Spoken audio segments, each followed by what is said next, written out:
सराव संच 4.1 प्रश्न क्रमांक 7 बघा. देवांगीचे वय वैष्णवीच्या वयाच्या तिप्पट आहे. त्यांच्या वयातील फरक 12 वर्ष आहे. तर देवांगीचे वय किती? आता या ठिकाणी आपल्याला काय करावं लागेल? देवांगीचे वय तिप्पट आहे म्हणून 3x मानू. देवांगीचे वय तिप्पट म्हणून 3x मानू. वैष्णवीचे वय x मानू. वैष्णवीचे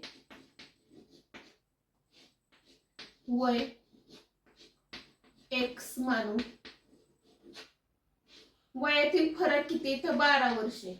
फरक 12 वर्ष. आता हे जे मांडले तर ह्याच पद्धतीने आपण गणित मांडून घेऊया. बघा 3x या ठिकाणी होणार वजा. वजा का होणार? तर फरक विचारलाय.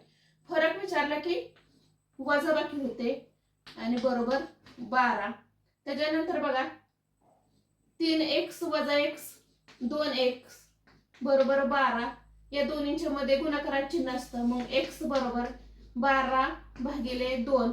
इकडे गेल्यानंतर भागाकार होतं. बेक बे बेसक 12. x बरोबर 6. म्हणजेच वैष्णवीचं वय किती आले? तर 6 वर्ष आले. वैष्णवीचे वय 6 वर्ष आले. आता आपल्याला विचारले देवांगीचे वय. मग देवांगीचे वय तिप्पट आहे म्हटल्यानंतर काय होणार? 6 गुणुले 3 होणार. मग 6 18 वर्ष. देवांगीचे वय किती झाले? तर 18 वर्ष निघाले. बघा या ठिकाणी पर्याय क्रमांक 3 हे काय? तर देवांगीचे वय आहे. प्रश्न क्रमांक 8 पहा. गणपत तुकारामपेक्षा 20 वर्षांनी लहान आहे. त्या दोघांच्या वयाची बेरीज 50 वर्ष आहे. तर गणपतचे वय किती? आता या ठिकाणी गणपत तुकारामपेक्षा काय? तर 20 वर्षांनी लहान आहे आणि वयाची बेरीज किती? तर 50 वर्षे. मग या ठिकाणी काय येईल? 50 वजा 20 बरोबर 30. आता या ठिकाणी काय सांगितलंय? दोघांच्या वयाची बेरीज आहे म्हणून भागिले 2. बेक बे राहिला 1 आणि बे पंचे 10. मग गणपतचे वय किती येईल? तर 15 वर्ष येईल. 15 वर्ष हे काय होईल? तर गणपतचे वय येईल. म्हणजे पर्याय क्रमांक 3 येईल. तर मग तुकारामचे वय आता किती येईल? तर मग या ठिकाणी काय करावं लागेल आपल्याला? 50 दोघांच्या वयाच्या बेरीज मधून म्हणजेच 50 वजा 15 एकाचे वय वजा केले. मग आले 35. हे कुणाचे वय झाले? तर तुकारामचे वय झाले. तुकारामचे 35 वर्ष तुकारामचे वय झाले आणि 15 वर्ष गणपतचे वय झाले. अशा पद्धतीने काय करायला येईल? तर आपल्याला हा प्रश्न सोडवता येईल. प्रश्न क्रमांक 9 पहा. स्नेहाचे वय दियाच्या वयाच्या दुपटीपेक्षा 6 वर्षांनी कमी आहे व गणेशच्या वयाच्या 1/2 पेक्षा 8 वर्षांनी जास्त आहे. तर दियाचे वय 16 वर्ष असल्यास गणेशचे वय किती? आता या ठिकाणी बघा स्नेहाचे वय x मानू. स्नेहाचे वय x मानू. दियाचे वय 16 वर्ष.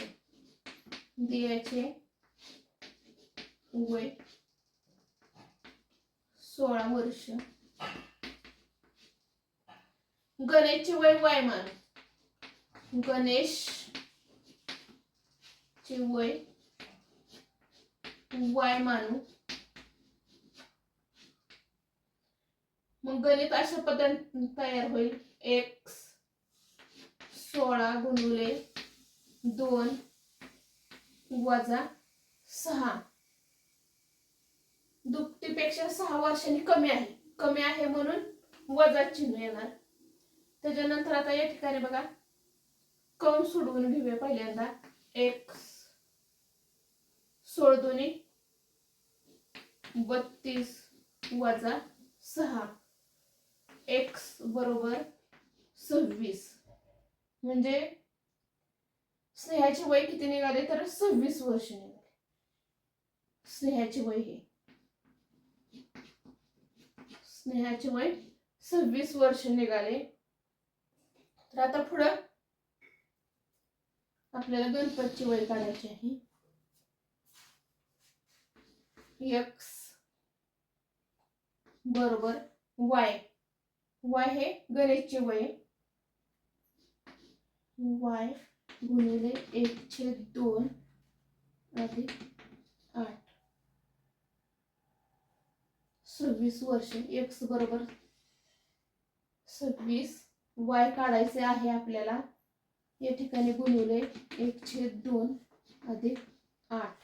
आता या ठिकाणी 8 हे काय अधिक आहे, ह्या बाजूला आल्यानंतर काय होणार आहे, वजा होणार आहे. 26 वजा 8 बरोबर वाय गुणिले 1/2. 26 वजा 8 18 वाय 1/2. आता हे 2 बरोबर चिन्हाचे ह्या बाजूला येणार आहेत. या ठिकाणी भागाकार म्हटल्यानंतर या ठिकाणी काय होईल, गुणाकार होईल. 18 गुणिले 2 बरोबर वाय. 18 दुनी 36. 36 बरोबर वाय. वाय म्हणजे गणेशचे वय. गणेशचे वय किती आले तर 36 वर्ष आले. बघा पर्याय क्रमांक 2 हे काय गणेशचे वय आहे. अशा पद्धतीने काय होईल, आपल्याला प्रश्न सोडवता येईल. प्रश्न क्रमांक 10 पहा. सुभाषचे वय त्याच्या 2 मुलांच्या वयाच्या बेरजेपेक्षा 4 वर्षांनी अधिक आहे. त्या 2 मुलांच्या वयातील फरक 8 वर्ष आहे. सुभाषचे वय 40 वर्ष असेल तर त्याच्या मोठ्या मुलाचे वय किती. आता या ठिकाणी बघूया आपण कशा पद्धतीने सोडवायचे ते. एक्स काय करूया आपण, छोटा मुलगा मानूया. एक्स कुणाचा, सुभाषचा छोटा मुलगा म्हणजे कोण तर एक्स मानू.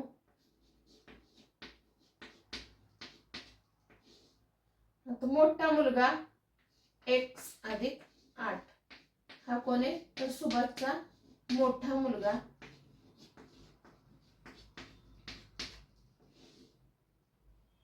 आता आपण अशाच पद्धतीने काय करूया, गणित मांडून घेऊया.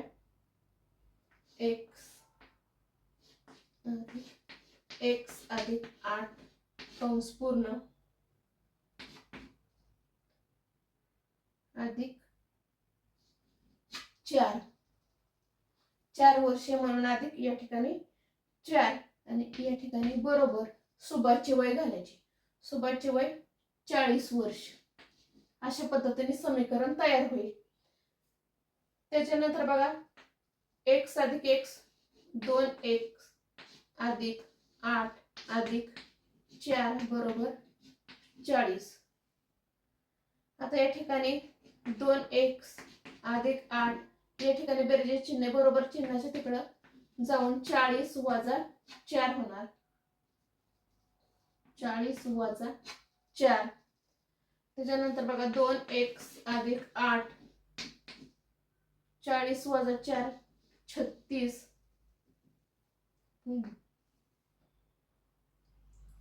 पुन्हा 2x या ठिकाणी अधिक 8 आहे, तिकडे जाऊन वजा होणार. 36 वजा 8